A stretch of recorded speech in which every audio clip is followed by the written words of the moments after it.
We're here because free speech is under attack. We're here because people are being convinced that socialism works.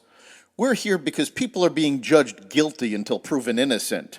We are fighting back with facts. This is not a safe zone, so buckle up, Buttercup. This is the raw, naked truth.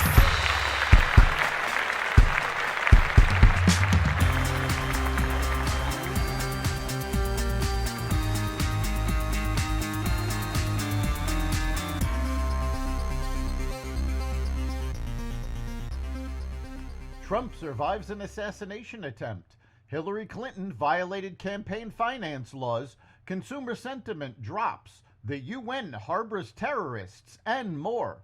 Welcome to the Raw Naked Truth. I'm your host, Eric Lupkin, and here's the news you need to know. Former President Donald Trump survived an assassination attempt at a campaign rally in Butler, Pennsylvania, Saturday evening. Trump said Sunday that God prevented the unthinkable from happening. The Secret Service shot and killed the suspected gunman, 20-year-old Thomas Matthew Crooks. One spectator was killed and two others were critically injured after multiple shots were fired, the Secret Service said on social media. Trump's campaign said the former president is fine, and Trump himself confirmed on Sunday that he will speak at the GOP convention this week. President Biden said there is no place in America for this sort of violence. It's sick. The two men spoke by phone. Crooks used a firearm that had been purchased by his father, and explosive devices were found in the car he was driving, according to people familiar with the investigation. Law enforcement are trying to determine a motive and how this could have happened at what should have been a highly secure event. Representative Jared Golden, the Democrat from Maine, penned a lengthy thread on X about the hyperbole in American politics, urging politicians to stop framing their opponents as fascists. We can start by dropping hyperbolic threats about the stakes of this election, he wrote. It should not be misleadingly portrayed as a struggle between democracy or authoritarianism or a battle against fascists or socialists bent on destroying America. These are dangerous lies. Elon Musk wrote on X, I fully endorse President Trump and hope for his rapid recovery. The world's richest person had reportedly donated to a super PAC working to re-elect Trump, but hadn't given a public endorsement until after the shooting. Hedge fund billionaire Bill Ackman also endorsed Trump and promised a long-form post to explain his thinking. Ackman is best known in recent days for standing up to universities against anti-Semitism. The Ministry of Foreign Affairs of Israel said that the United Nations Relief and Works agencies for Palestine refugees in the Near East, also known as UNRWA, is hiring 100 terrorists and asked the group to fire them right away. Ambassador Amir Weisbrod wrote in the July 4th letter that having terrorists from Hamas working for UNRWA has been a recurring concern for Israeli officials. However, the full scope of this unprecedented infiltration was unknown and became clear only after the October 7th terrorist attack on Israel, in which, as you know, UNRWA employees actively participated, Weisbrod said. In recent months, Israel has discovered that hundreds of terrorists, members of Hamas and Palestinian Islamic Jihad, have been employed by UNRWA in the Gaza Strip, some of them holding high-ranking positions in the organization or in Hamas.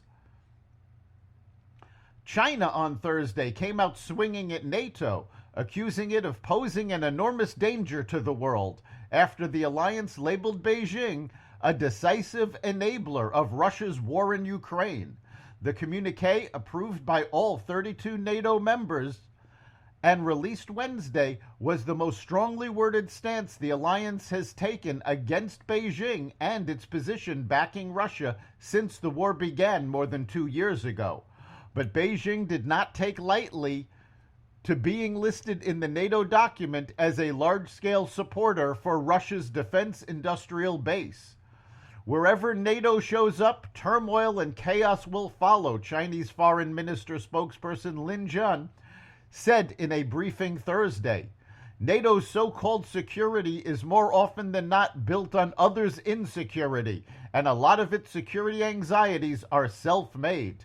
The success and strength boasted by NATO means enormous danger to the world, he added, further accusing the alliance of creating imaginary enemies. Consumers' optimism about the economy fell to an 8-month low in July over frustration with high prices, even though they expect inflation to slow over the next year. The first reading of the Consumer Sentiment Index in July dropped to 66.0 from 68.2 in June, the University of Michigan said Friday. It was the fourth decline in a row and the weakest reading since November. The index also stands well below a pre-pandemic reading of 101 from February 2020. Nearly half of consumers still object to the impact of high prices, even as they expect inflation to continue moderating in the years ahead, said Index Director Joanne Hsu. The Consumer Price Index hit negative 0.1%, marking the first decrease in inflation since 2020. But the Producer Price Index inflation in the United States rose to 2.6%, according to the latest release by the U.S. Bureau of Labor Statistics on Friday. The Producer Price Index is a leading indicator of the Consumer Price Index. The Washington, D.C. Circuit Court of Appeals said last week that the 2016 Hillary Clinton campaign and a super PAC that was connected to it broke federal election law by spending almost $6 million. The amount in question is more than 45 times the $130,000 that former President Donald Trump was found guilty of lying about in his business records during the same 2016 campaign. Regarding the Clinton campaign case, the D.C. Circuit found the super PAC, Correct the Record, set out to engage in a wide range of coordinated activities to support Hillary Clinton's 2016 presidential campaign. In an administrative complaint filed with the Federal Election Commission, nonprofit watchdog Campaign Legal Center alleges that Correct the Record spent close to $6 million in coordination with the Clinton campaign during the lead-up to the 2016 election, including to conduct polls, hire teams of round-the-clock fact-checkers, and connect Clinton media surrogates with radio and television news outlets, the court said. It is illegal under federal election law for a super PAC to coordinate with any campaign. Two icons of the 1980s, Dr. Ruth Westheimer and Richard Simmons, died on Saturday. Known simply as Dr. Ruth, the sex therapist rose to fame with her syndicated talk show Sexually Speaking. Westheimer went on to host a slew of television programs where she candidly discussed sexual issues that were considered taboo. She was 96. Simmons was a fitness guru who won 4 daytime Emmys for his health-focused Richard Simmons show. He also starred in popular home workout videos, perhaps none more well-known than 1988's Sweatin' to the Oldies.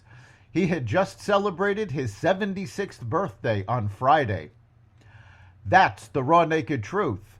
You can catch every episode of The Raw Naked Truth at xvadio.com, the Apple Podcasts app, Google Podcasts, Spotify, iHeartRadio, Audible, Amazon Music, and other platforms that respect freedom of speech. We'll see you next time.